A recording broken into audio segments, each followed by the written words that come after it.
Hər vaxtınız xeyirli olsun. Bəli, sizin də qeyd etdiyiniz kimi Azərbaycana və xalqımıza qarşı çoxsaylı cinayətlər törətməkdə təqsirləndirilən Bako Sakyan, Arkadiy Qukasyan, Arayik Harutyunyan və digərləri ədalət qarşısındadır. Onlara qarşı Azərbaycan Respublikası Cinayət Məcəlləsinin bir çox maddələri ilə, o cümlədən işgəncə, terrorçuluq, deportasiya, terrorçuluğun maliyyələşdirilməsi maddələri ilə ittiham irəli sürülür. Artıq bir neçə gündür ki, məhkəmə istintaqı keçirilir. Məhkəmə istintaqında dövlət ittihamçıları ittiham aktının nəticəvi hissəsini qeyd edirlər. Mən istərdim tamaşaçıların diqqətinə bir neçə mühüm məqamı çatdırım.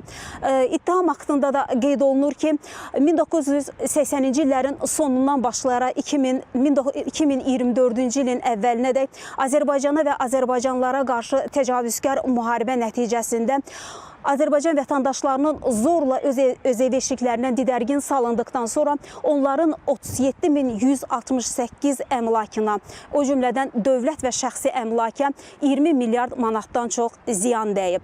Buna başqa digər bir mühüm məqam onunla qeyd olunmalıdır ki, Azərbaycan sərvətlərinin, su ehtiyatlarının, su mənbələrinin talan olunması, iqtisadiyyatının talan olunması, ekologiyasına vurulan zərər nəticəsində 13 milyard manatdan çox zərər dəyib. Eyni zamanda başqa bir rəqəmə diqqət yetirsək, Azərbaycanın enerji sahəsində, kənd təsərrüfatına həmin cinayətkar dəstənin 20 milyard manatdan çox ziyan vurması bir tərəfə, digər tərəfdən həmin vəsaitləri Azərbaycana qarşı terrorçuluq əməllərinin törədilməsində istifadə ediblər.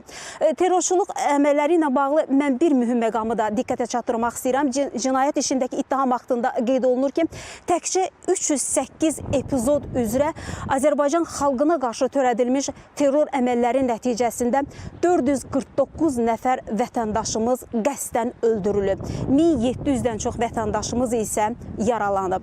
Ümumiyyətlə 30 ildən çox davam edən bu təcavüzkar müharibə nəticəsində 18.351 nəfər vətəndaşımıza qəsd olunub, öldürülüb qəsdən və o cümlədən 55.177 nəfər vətəndaşımız isə yaralanıb.